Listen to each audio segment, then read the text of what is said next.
దిశా పటాని అనవసరం అసలు. అది ఇప్పుడు తను ఎక్స్పోజింగ్ చేసి అలాంటి సాంగ్ అలాంటి ఇది చేయడం అసలు అనవసరం. నాకు అది ఎప్పుడైతే చూసానో నాకు అక్కడే చాలా నెగిటివ్గా అనిపించింది. చేసిన ప్రతి సీన్ కూడా నాకు పర్ఫెక్ట్గా అనిపించింది. సో అదే పెద్ద పాజిటివ్ ఈ మూవీకి. అశ్వత్థామ క్యారెక్టర్ని చూస్ చేసుకోవడం చాలా పర్ఫెక్ట్గా చూస్ చేసుకున్నారు. మూవీకి పెద్ద పాజిటివ్ ఇంకోటి ఏంటంటే విఎఫ్ఎక్స్ అండ్ ఆ సిజిఐ ప్రతిదీ కూడా సెకండ్ హాఫ్లో మనకి చూపించింది ప్రతి ఒక్కటి కూడా చాలా బాగుంది. ఫ్రెండ్స్, నేను Yogesh. Welcome back to my channel to be honest content. ఈ వీడియోలో మనం కల్కి 2898 AD మూవీ రివ్యూ చూడబోతున్నాం. Let's go into the video. మూవీలో అమితాబ్ బచ్చన్, ప్రభాస్ అండ్ దీపికా పడుకోన్, కమల్ హాసన్ వీళ్ళు మెయిన్ లీడ్స్గా యాక్ట్ చేశారు. ఈ మూవీ మనకి కరెంట్లీ థియేటర్లో అవైలబుల్గా ఉంది.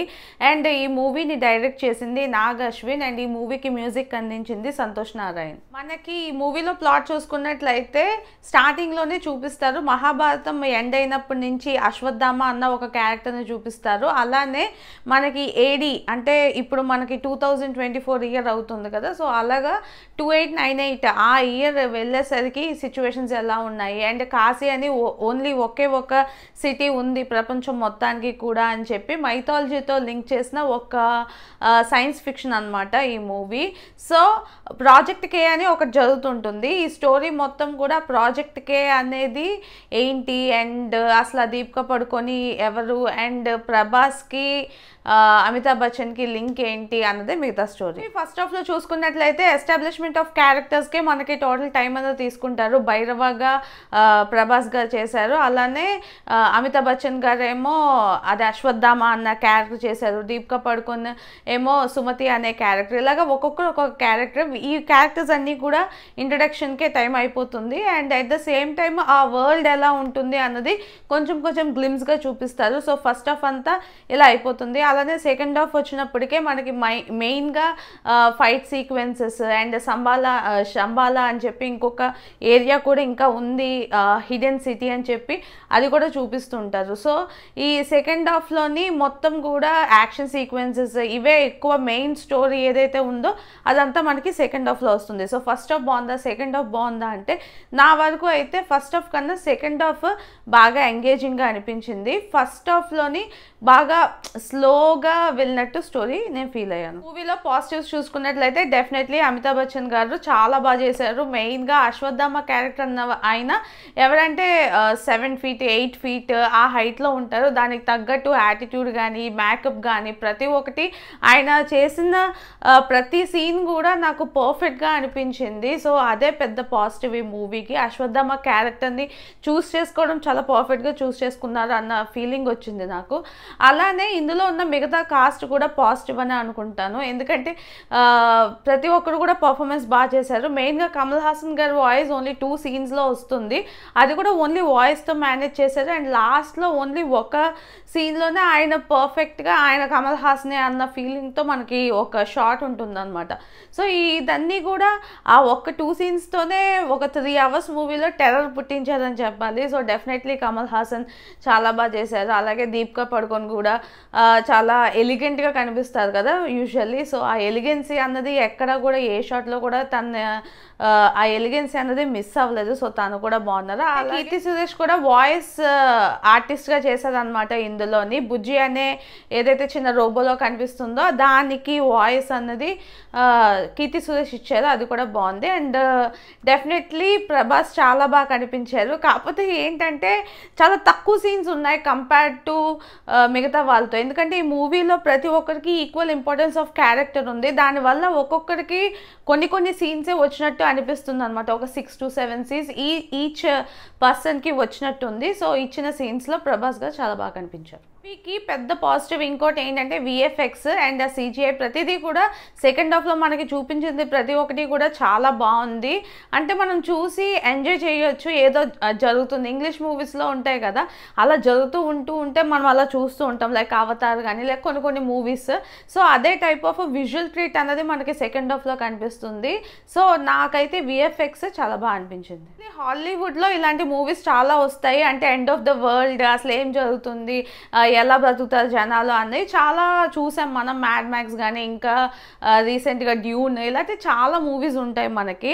కాకపోతే అది మైథాలజీతో మిక్స్ చేసి ఒక ప్రోడక్ట్ ఇవ్వడం వల్ల నాకు అది పెద్ద పాజిటివ్లా అనిపించింది. ఇండియన్ ఆడియన్స్కి అది ఎప్పుడైతే మైథాలజీతో మిక్స్ అయ్యి వచ్చిందో ఆ కల్కి కలి ఇలాంటి వర్డ్స్ అన్నవి యూజ్ చేయడం వల్ల డెఫినెట్లీ అదొక పాజిటివ్ అయ్యింది. అండ్ దానివల్లే ఈ మూవీకి బెటర్ ఓపెనింగ్స్ అన్నవి జరిగాయి. మూవీలో నెగిటివ్స్ అంటే డెఫినెట్లీ ఫస్ట్ హాఫ్లో వచ్చే చాలా సీక్వెన్సెస్ అన్నవి చాలా నెగిటివ్గా అనిపించింది.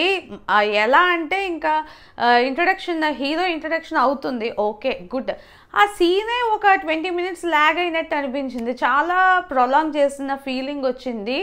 అండ్ నాకు అదైతే పెద్దగా నచ్చలేదు, ఎందుకంటే ప్రొలాంగేషన్ అంటే ల్యాగ్ చేసినట్టు అనిపించింది. అలానే దిశ పటాని క్యారెక్టర్ ఒకటి పెట్టిన విధానం అస్సలు నాకు నచ్చలేదు. అండ్ హీరో క్యారెక్టరైజేషన్ ఎలా చూపించారంటే ఏదో ఆయన ఒక ఫన్ అతను అండ్ ఏంటి ఏదైతే అక్కడికి వెళ్ళాలి కాంప్లెక్స్ అని చెప్తుంటారు, అక్కడికి వెళ్ళాలి అన్న దానిలోనే ఉంటారు ఎప్పుడు అక్కడికి వెళ్ళాలి అని. అంతకు మించి పర్పస్ ఏది చూపించలేదు. అంటే భైరవ క్యారెక్టర్కి ఇంకా ఎటువంటి అంటే ఎమోషన్స్ కానీ అవి ఏమీ కనెక్షన్ లేకుండా ఓన్లీ ఒకే ఒక సెల్ఫిష్ మోటివ్తోనే అక్కడికి వెళ్ళాలి అన్నట్టు చూపించారు. అలా కాకుండా ఇంకొంచెం ఏమైనా అతని క్యారెక్టర్ ఎలివేట్ అయ్యేలా చూపించుంటే బాగుండేది అనిపించింది. సో నాకు అది కూడా నెగిటివ్ అనిపించింది. అండ్ దిశ పటాని క్యారెక్టర్ ఎందుకు పెట్టారో అర్థం కాలేదు. 15 minutes అన్నెసలే అక్కడ వేస్ట్ అనమాట. సో అది కూడా నాకు నెగిటివ్గా అనిపించింది. ఈ మూవీలో ఇంకొక పెద్ద నెగిటివ్ నాకు ఏమనిపించింది అంటే మనము అక్కడ వాళ్ళ సిచ్యువేషన్కి ఎమోషనల్గా కనెక్ట్ అవ్వలేకపోతున్నాము. ఎంత వరల్డ్ బిల్డింగ్ అయినా ఏం చూపించారు, ఇలాగ ఒక కాశాని సిటీ ఉంది అండ్ పైన అన్నీ తీసుకెళ్ళిపోతున్నారు రిసోర్సెస్ అన్నట్టు చూపించారు, ఓకే వెల్ అండ్ గుడ్.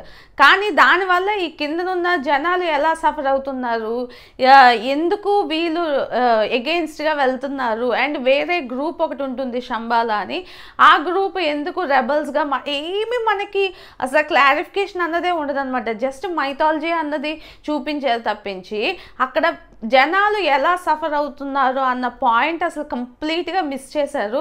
దానివల్ల ఒక ఎమోషనల్ కనెక్ట్ అన్నది మూవీకి నాకైతే కలగలేదు. డెఫినెట్లీ మైథాలజీ ఉంది, but mythology is just mythology. దాంతో మనకి ఎమోషనల్ కనెక్షన్ ఎప్పుడు వస్తుంది, అక్కడ నిజంగా ఏమైనా జరుగుతుంటే అప్పుడే వస్తుంది. ఫర్ ఎగ్జాంపుల్ కేజీఎఫ్ మనం మూవీ చూసుకున్నట్లయితే ఆ సెకండ్ హాఫ్లో ఎప్పుడైతే రాకీ ఎంటర్ అవుతాడో లోపలికి, అక్కడ జనాలు అందరినీ చూడడము వాళ్ళ సఫరింగ్స్ అన్నీ చూపించినప్పుడు మనము కూడా ఆ క్యారెక్టర్తో కనెక్ట్ అయిపోతాము. సో అలాంటి ఎమోషనల్ కనెక్షన్ ఈ మూవీలో నాకు అసలు ఎక్కడా కనిపించలేదు. ఎవరు చచ్చిపోయినా సరే ఫీల్ అవ్వం. ఈవెన్ దీపికా పడుకునే ఆ క్యారెక్టర్ జరుగుతున్నప్పుడు ఆమె చనిపోయినా సరే మనం ఏమీ ఫీల్ అవ్వం. అంత కనెక్షన్ లేకుండా అయిపోయింది ఈ మూవీ. మెయిన్గా ఓవరాల్ మూవీ ఫస్ట్ హాఫ్ అనే కాదు టోటల్ మూవీ కూడా. మూవీని డైరెక్ట్ చేసింది నాగ్ అశ్విన్. ఈయన ప్రీవియస్గా 2 movies చేశారు. ఒకటి ఎవడే సుబ్రహ్మణ్యం ఒకటి అండ్ ఇంకొకటి మహానటి. మనకందరికీ తెలిసిందే, చాలా పెద్ద హిట్ అయ్యింది. నాకు ఆ ప్రీవియస్ 2 movies కూడా చాలా ఇష్టం, ఎవడే సుబ్రహ్మణ్యం అండ్ ఇది కూడా మహానటి, 2 కూడా చాలా బాగా ఇష్టం. బట్ ఈ మూవీ ఎప్పుడైతే 600 crores అండ్ ఇలాంటి ఒక సైఫై కమ్ మైథాలజీ ఇలాంటి మూవీ చేస్తున్నారు అంటే నేను కొంచెం ఎక్స్పెక్ట్ చేశాను. But at the same time అంత హెవీ ఎక్స్పెక్టేషన్స్ కూడా లేవు. మిడ్ రేంజ్లో మేబీ 50-50 అలా అన్న ఫీలింగ్లోనే ఉన్నాను. మరి ఎంతవరకు ఆ డైరెక్షన్ బాగుంది అంటే నేను అంతలా జడ్జ్ చేయలేను. కాకపోతే ఫస్ట్ హాఫ్లోని బాగా ల్యాగ్ సీన్స్ పెట్టడం, దిశ పటాని అనవసరం అసలు. అది ఇప్పుడు తను ఎక్స్పోజింగ్ చేసి అలాంటి సాంగ్ అలాంటి ఇది చేయడం అసలు అనవసరం. నాకు అది ఎప్పుడైతే చూసానో నాకు అక్కడే చాలా నెగిటివ్గా అనిపించింది. మన తెలుగు డైరెక్టర్సే కాదు చాలామంది ఇలాగే చేస్తారు. ఎవరో అవసరం లేని క్యారెక్టర్ పెట్టడం, మెయిన్గా హీరోయిన్స్ని కేవలం ఎక్స్పోజింగ్కి ఇలా పెట్టడం నాకు డెఫినెట్లీ నచ్చలేదు అదంతా. అండ్ మెయిన్ పార్ట్కి మనం వస్తే ఈ మైథాలజీ అన్నది సైఫైలోని చేంజ్ చేసి తీసినప్పుడు బాగానే చేసేది అనిపించింది. బట్ డెఫినెట్లీ ఎమోషనల్ కనెక్ట్ అన్నది నాకు ఎక్కడా కలగలేదు. ఆ ఎమోషన్ అన్నది కానీ డెఫినెట్లీ కనెక్ట్ అయ్యి ఉంటే ఇంకా బెటర్గా ఉండేది. మనం మూవీ చూస్తున్నంతసేపు ఏంటంటే ఏదో వెళ్తుంది అన్న ఫీలింగ్లో వెళ్తుంది, కానీ వావ్ అమేజింగ్ అన్న ఫీలింగ్ నాకు కలగలేదు. యాక్చువల్లీ ఫస్ట్ 20 minutes ఎప్పుడైతే స్టార్ట్ అయిందో అప్పుడు ఆ ఫీలింగ్ అనిపించింది. బట్ తర్వాత ఫస్ట్ ఆఫ్ అంతా డౌన్ఫాల్లోనే వెళ్ళింది. సో డెఫినెట్లీ ఇంకొంచెం బెటర్గా రైటింగ్ కానీ స్క్రీన్ ప్లే కానీ బెటర్గా చేసుంటే బాగుండేది అన్న ఫీలింగ్ వచ్చింది. మూవీకి మ్యూజిక్ అందించింది సంతోష్ నారాయణ, ఆయన కూడా బాగానే చేశారు. బట్ చాలా ప్లేసెస్లో రిపీటెడ్గా బీజిఎమ్స్ అన్నవి వచ్చిన ఫీలింగ్ వచ్చింది. అండ్ అది కాక కొన్ని సీన్స్ అయితే బాగున్నాయి, చాలా బాగున్నాయి, ఎలివేట్ చేసింది. బట్ కొన్ని సీన్స్ చాలా ప్లెయిన్గా వెళ్ళినట్టు అనిపించింది. వీటిలో చాలా కేమియోస్ ఉన్నాయి, ఆల్మోస్ట్ ఒక 6-7 యాక్టర్స్ వస్తారనమాట. ఒక 3 డైరెక్టర్లు అండ్ ఒక 4-5 యాక్టర్స్ ఇలా వస్తూ ఉంటారు. కొంతమంది ప్లేస్మెంట్ బాగుంది, బట్ కొంతమంది ఆల్రెడీ ట్రోలింగ్ కూడా స్టార్ట్ చేశారు చాలామంది. స్టిల్ ఒకే మూవీలో ఇలాగా కొంతమంది సడన్గా వచ్చి మంచి మనకు ఇష్టమైన యాక్టర్స్ ఇలా రావడం బాగున్నట్టు అనిపించింది. So definitely cameos are okay. అలానే ఇంకొకటి ఏంటంటే 3D. అసలు ఈ మూవీకి 3D అక్కర్లేదు. ఎప్పుడైనా 3D అన్నది మనం చూస్తున్నప్పుడు మనకంటూ ఏదో ఒకటి మన వైపు వస్తుంది అన్న ఫీలింగ్ ఉన్నట్టు ఉండాలి యూజువల్లీ 3D. కాకపోతే ఇందులో ఏంటంటే క్లారిటీ కూడా లేదు. నేను ఫస్ట్ హాఫ్లో చూసినప్పుడు అంతా ఏదో లైట్గా మసగ్గా అనిపించిన ఫీలింగ్ వచ్చింది. సో 3D కాకుండా డైరెక్ట్లీ 2Dలో చూస్తేనే ఈ మూవీ బెటర్. చాలామంది కూడా అదే అంటున్నారు. 2Dలో ఏంటంటే మనకు అన్నీ పర్ఫెక్ట్గా కనిపిస్తుంది. 3Dలోని కొన్ని ఐటమ్స్ కొన్ని ప్లేసెస్లో ఫోకస్ ఉండి కొన్ని ప్లేసెస్లో ఫోకస్ లేనట్టు ఉండడం వల్ల పెద్దగా క్లారిటీగా లేదు. నాకు ఎలా అనిపించింది అంటే ఏం చెప్పాలి, నాకైతే యావరేజ్ అనిపించింది. విఎఫ్ఎక్స్ టీమ్ చాలా బాగుంది, విఎఫ్ఎక్స్ పరంగా చాలా మంచి ఎఫర్ట్ పెట్టారు. సో అది అప్రిషియేట్ చేయొచ్చు. అండ్ ఇండియన్ సినిమాలో ఇలాంటి కాన్సెప్ట్ ఆర్ ఇలాంటి విఎఫ్ఎక్స్ ఇప్పటిదాకా మన వాళ్ళు ఎవరు చూడలేదు కాబట్టి డెఫినెట్లీ అ గుడ్ ట్రై. అలా అని చెప్పి మూవీ నాకైతే పెద్దగా ఇంపాక్ట్ అయితే క్రియేట్ చేయలేదు. ఫస్ట్ ఒక 20 minutes అండ్ లాస్ట్లో ఉండే ఒక 15-20 minutes ఇంపాక్ట్ అన్నది ఉంది. బట్ ఓవరాల్ మూవీ ఏదో నాకు ప్లెయిన్గా వెళ్ళినట్టు అనిపించింది. అండ్ మెయిన్గా ఎప్పుడైనా మనము ఇంగ్లీష్ మూవీస్ చూసే వాళ్ళకి అర్థమవుతుంది, ఎక్కువ ఇంగ్లీష్ మూవీస్ చూసే వాళ్ళకి ఇందులో చాలా మూవీ రిఫరెన్సెస్ ఉన్నాయి. 1 కాదు 2 కాదు, ఆల్మోస్ట్ ఒక 7-8 మూవీస్ మనకి కళ్ళ ముందు కదులుతున్నట్టు మళ్ళీ సెకండ్ టైం రిపీట్ అవుతున్న ఫీలింగ్ వచ్చింది.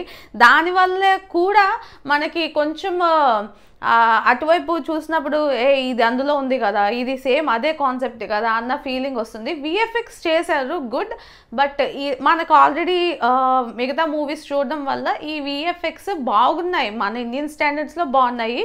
బట్ స్టిల్ కాన్సెప్ట్ వైజ్ ఏంటంటే అక్కడి నుంచి ఉన్నదే ఇక్కడ ఉంది అన్ని ఉండడం వల్ల ఫ్రెష్నెస్ అన్నది లేదన్న ఫీలింగ్ వచ్చింది. ఎవరైతే ఇంగ్లీష్ మూవీస్ ఏమి చూడరు, ప్లెయిన్గా వెళ్తారు, ఒకప్పుడు 3 years ఎగో కనుక ఈ మూవీ కానీ రిలీజ్ అయ్యి ఉంటే నేనే అద్భుతంగా ఉందో అబ్బా కేక కెవ్వు అని చెప్పేదాన్ని. ఎందుకంటే నాకు అప్పుడు ఇంగ్లీష్ మూవీస్ ఎలా ఉంటే ఏమో తెలీదు. సో నేను దేనికి కూడా ఇది అందులో ఉంది కదా అన్న ఫీల్ అయ్యేదాన్ని కాదు. సో ఆ విషయంలో నాకు అలా అనిపించింది.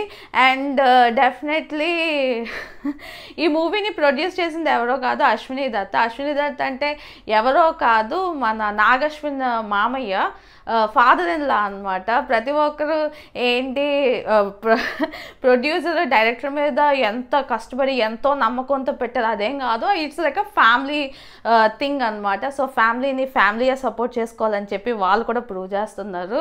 సో మీరు కూడా ఈ మూవీని ట్రై చేయండి. థియేటర్లో definitely worth movie, but 3D avoid చేయండి ఎందుకంటే క్లారిటీ పెద్దగా అనిపించదు. 2Dలో మాత్రం డెఫినెట్లీ ట్రై చేయండి. లైక్ చేయండి, మీ ఫ్రెండ్స్ అండ్ ఫ్యామిలీతో షేర్ చేయండి. ఇలాంటి మంచి వీడియోస్ మళ్ళీ చూడాలనుకుంటే నా ఛానల్కి సబ్స్క్రైబ్ చేసుకోండి. This is Yogesh signing off to basic to be honest content.